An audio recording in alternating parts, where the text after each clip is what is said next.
কিরকম একটা আওয়াজ হলো না? আরে না না, কই আওয়াজ? ও শোনো না, আমরা দুজন মিলে শপিং যাচ্ছি, একটু লেট হবে আজ। চল। বাঁচা গেছে। ওই তো গাড়িটা, চল বস।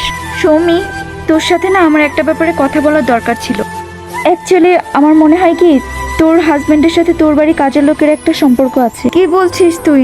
না না, এরকমটা হতে পারে না। ওরা ভাবছে আমাদের বোধহয় অনেক লেট হবে, আর সেই কারণে আমার মনে হয় ওরা তো এতক্ষণে কিছু একটা শুরু করে দিয়েছে। তুই আমার সাথে উপরে চল, নিজের চোখেই তুই দেখতে পারবি ওদের মধ্যে আসলে সম্পর্ক আছে কি নেই।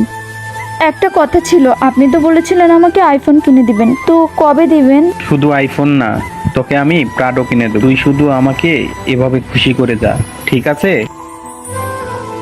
আরে দাঁড়াও, কোথায় বেরোচ্ছ? শপিং করতে গিয়েছিলে না? এখানে কি করছো? গিয়েছিলাম, কিন্তু ফেরত এসেছি। না এলে তো তোমার এই নোংরা চেহারাটা দেখতেই পেতাম না। তোমার সাথে না আমি আর একটা মুহূর্ত থাকবো না, তোমাকে আমি ডিভোর্স দেব। চলে আয়।